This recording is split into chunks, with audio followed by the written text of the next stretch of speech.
What's up, guys? Welcome back to another video. Today I'm going to be giving my UFC 320s Ankalaev vs. Pereira 2 predictions. So let's get into it. So just looking at the card, it's actually a really good card. I'm really excited for this this event. Main card is really stacked. I'm pretty hyped for it. Starting off at the bottom, there's a lot of no names. I think I've heard of him. Oh, yeah. I'm pretty sure he's the one that fought Billy Ray Golf before. And then this is the guy that was in the Dana White Contender Series, if I remember. No, this guy is the one from Hawaii, I'm pretty sure. I'm not sure. Maybe. I don't really know these guys' fight styles too well, though. Patchy Mix, coming over from Bellator. He lost his UFC debut against Mario Bautista. A lot of people were kind of overrating him. But, he didn't perform too well. I think he might have got the UFC jitters. That's why he performed so horribly. And he wanted to have like a almost a flashy win, but he just kind of probably got hung up on the idea of getting a flashy win. I don't really like him, but I mean, I don't think he's gonna get as far as a lot of people thought he was gonna in the UFC. I think he was in the PFL. He was kind of fighting cans. Or Bellator, whichever promotion he came from, I forget. I don't really know anything about this guy. I'm pretty sure it's his debut. Let me see. Yep, it's his debut. That's actually crazy. They're having Patchy Mix fight a guy that's on his debut. So I don't know. Honestly, if Patchy Mix does the same thing from before, and if that wasn't the UFC jitters, and he just doesn't even try to grapple, and he just tries to strike, then I could see this guy probably winning, I guess. Moving on, I know both of these people, but I don't want to give a pick for them.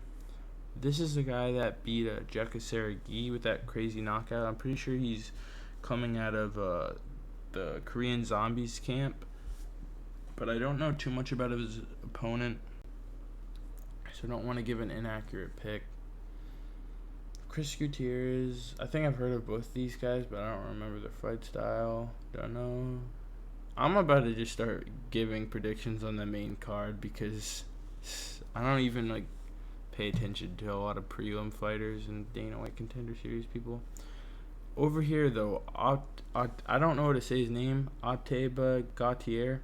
I accidentally tuned in for his fight because I got bored, so I just turned on the early prelims when his first fight in the UFC, when he fought that Medina guy. He's got a lot of power. I don't remember seeing too much of his wrestling ability, though. I think I missed his last fight because I was doing something, but I know he's got some decent striking, and he's got a lot of power behind his punches. I don't know anything about this guy, but yeah, this is his debut. A lot of these people, it's their debut or something.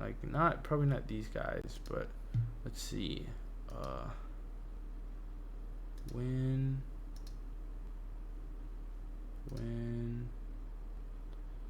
going down. No, I guess I got unlucky. Yeah, I don't know much about him. It looks like he's almost like he was blinking in the middle of his picture.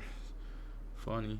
But yeah, I'd probably pick him. He's got some crazy knockout power. I think he'll be in the top 10 and he'll probably chin some chinny people, but I mean, I think once he runs into some more stable chins like Drickus and Hamzat's a little bit chinny. He hasn't gotten knocked out, but we've seen him get clipped before, go down against Gilbert. But I think he could be champion material. I don't know, but we'll have to see more of him. And on to the main card, Abus Magomedov versus Joe Pyfer. I was actually kind of a fan of him, despite everyone not really liking him. I just kind of saw him fight one day, and I was like, hey, it's a cool fighter. But his style is kind of boring. He's kind of, from what I remember, he just kind of primarily focuses on kickboxing, and he barely broke in the rankings in his last fight. I forget who he fought, but he won by split decision, I believe it was. And now he's fighting Joe Pyfer. Joe Pyfer's an entertaining fighter. His last fight against Calvin Gastelum wasn't that good, but yeah, he's got a lot of knockout power. I honestly see Abbas going out here, like, bad. I think he gets flatline KO'd. I think he probably goes down and then he gets flatline KO'd. But yeah, that's my pick for this fight. I think Joe's just gonna be way too much. And honestly, I think he probably has better wrestling than Abbas. I don't really remember. I don't think he has too much of a grappling ability, but we'll see. This is an interesting fight. Number 8, Josh Emmett, who's getting pretty old now, fighting number 9, Yusuf Zalal. Zalal fought Topuria in his Topuria's debut, got kicked out from the UFC, and came back, got re-signed. And now he's on a pretty good tear. His grappling is what's kind of holding them together. He didn't use much in his last fight, though. He kind of just kept who is it?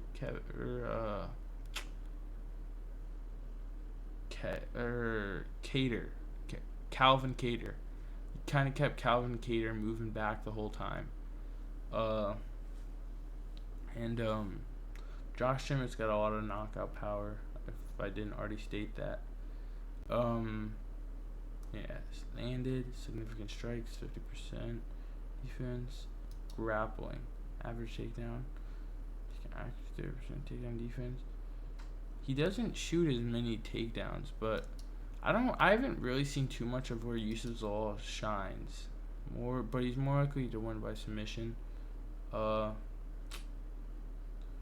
Honestly, I kind of see Josh Emmett winning this one if he doesn't if it doesn't end up in the ground. I see Josh Emmett kind of piecing him up. But if Josh Emmett's kind of a shell of himself, like he hasn't been a shell of himself the last few fights. It seems like he's been slowing down. But I honestly think he could probably win this fight. This is a winnable matchup. If he wins this, if he wins it in a favorable way, he could be going back up the rankings, fighting some higher ranked guys, but more than likely he'll be fighting someone lower down than him even if he wins this. But I'm gonna choose Josh Emmett. I don't know, that's kind of a risky pick in my opinion because this fight's kind of close and the odds are such in favor of Yusuf Zalal. But win by decision, 53%. I don't know.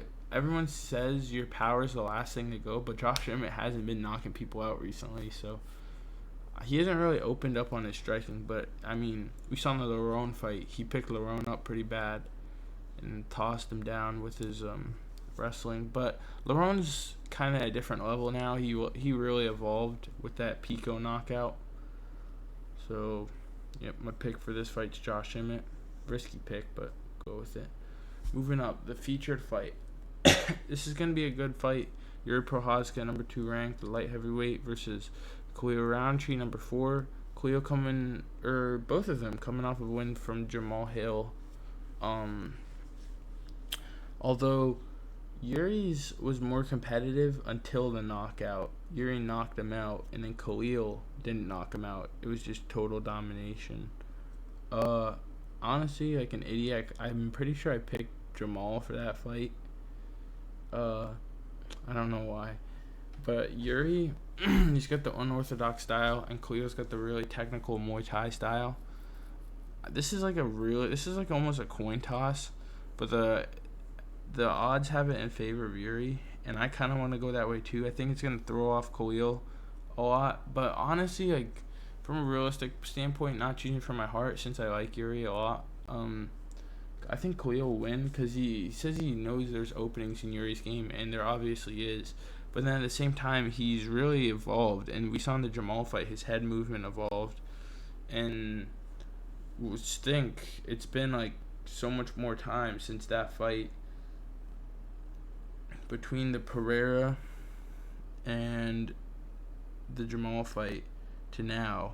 There wasn't more time, but there's been more time just in general. So Yuri, I think he's been able to evolve probably even more. So I honestly think Yuri's gonna win this. I think it's a risky. This is like a coin toss, but I think Yuri's gonna win this. I think it's only a 3-round fight, so I would probably say by decision. I don't think Khalil's going out. 3% by decision. 0% by submission. Yeah, what is it? He's never shot a takedown ever. That's crazy. I wonder if he even knows how to shoot it for a takedown. I wonder. Takedown accuracy, takedown defense.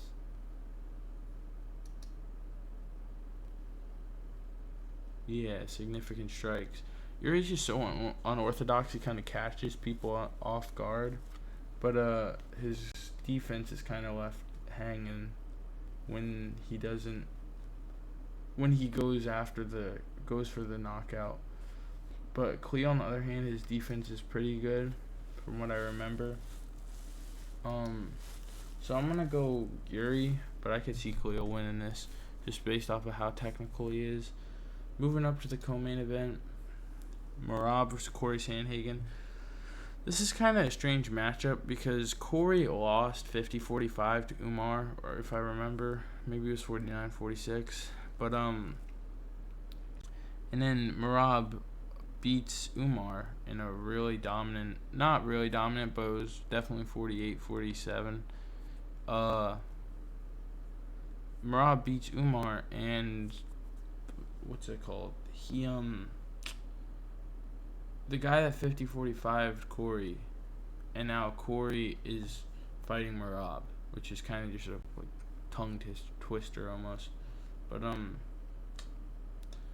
honestly, like the realistic pick is like, so it's obviously Merab, but based off the way Corey's been talking this fight week, if you're gonna believe the shenanigans he's been saying, I would pick him. Like he's saying that he's gonna not get taken down, and honestly, let's look at his takedown defense, grappling, takedown defense. It's decent, but I honestly think Merab's going to be able to get him down a few times at least. But I mean, Merab's saying he's going to knock him out. Corey's saying he's not going to be able to get taken down. Corey says he's going to get back up after he gets taken down because he knows he'll get taken down. This kind of sounds like almost like Drickus versus Hamzat, except Hamzat wasn't saying I'm going to knock you out. So I'm going to go with Merab for this one. I think he's going to win pretty dominantly, probably by decision. Probably not submission, because Corey's actually pretty good on the ground with jiu-jitsu wise. But, yeah, more than likely by decision. He could maybe knock him out with ground and pound, but I don't see that happening. It could happen, though. So I'll go with Merab for this one. I mean, Corey, I mean, I don't want to underrate him, but I see Merab getting it done. So moving up to the main event, Magomed Ankalaev versus Alex Pereira, the rematch. Alex Pereira is a underdog this time. This is for the light heavyweight championship of the world. Magomed Ankalaev, like not an elite kickboxer, but a good kickboxer, good striking, just a really good all-around fighter. Wasn't able to take down Pereira though. I wonder if he's been able to evolve, because that's what I've heard this fight week. He's saying I'll be able to get him down this time, which kind of blows my mind. The first fight he went 0 for 13 with takedowns, which you're supposed to be a wrestler, you're supposed to be the grappler. He was seen as the grappler in that fight, even though he has no submissions ever in his whole career. He wasn't able to get Pereira down once, and Pereira not even being a grappler, although he is a black belt in Brazilian Jiu-Jitsu. Alex Pereira, an elite glory kickboxer. Honestly, I could see Pereira winning by knockout. From what I heard, there's a rumor that he was sick last time, and now he's obviously not sick. From what I heard, he was sick for UFC 307 against Khalil, and then sick against Ankalaev, which is crazy. But if Pereira is able to go full blast this time and blast him, and it opens up without being scared of the takedown, which is something I still think he needs to be weary of, because I think him not opening up last time was able to stop him from getting taken down. But if he's not weary of the takedown this time, and he doesn't get taken down regardless, even if he opens up, I think he'll more than likely clip Ankalaev on the chin, but I just don't see Ankalaev losing. And I'm gonna go with Ankalaev for this one. I think he'll probably be able to. I think he'll be able to maybe get him down this time. Pereira's getting older. He's probably slowing down a bit. Not as much as a lot of other fighters, because he still was able to do a lot last year in 2024. But I think compared to a younger fighter like Ankalaev, who's only 33 or 34, I believe, I think Ankalaev will be able to get it done. He'll either get him down and hold him there, or he'll just take him down, maybe just push him back on the feet, keep him retreating. Yeah, just generally 0% submission for this whole fight. 48%. People don't really like Ankalaev because a lot of his fights go to decision, but if you look at his highlight reels, the knockouts that he has gotten are just like absolutely crazy. Like the head kick against that one fighter, and then the knockdown in the rematch against Ian Cutelaba, and then the ground and pound. He's knocked some people out, and he's got a really good highlight reel. I'm gonna go Magomed Ankalaev. I think he's gonna be able to win it, hold him against the cage, get control time, pressure him on the feet. But if Alex Pereira is coming out to fight, and he's gonna bite down the mouthpiece this time. He's gonna absorb some punches to get in some punches. I think he could definitely find a way to find Ankalaev's chin with those stone hands he's got, putting people out cold. And I think it could be over for Ankalaev if Alex does that. But I just don't think he'll do that with his age. But I mean, based off the press conference, he was talking less the first time than he was this time, and now he's saying, like, I'm ready now, like I'm prepared. So I mean, if he's really not lying, then I think Pereira will probably win it. But I see Ankalaev just kind of holding him, making it dirty, holding him against the cage, and Pereira. At the end of the day, those are all rumors. From what I've heard, those are rumors. I don't know if it's confirmed or not that he was sick the first fight, but whatever. And those are my picks for UFC 320, Ankalaev vs. Pereira 2, the rematch. Hope you guys enjoyed the video. If you did, like and subscribe, and I'll see you guys in the next one.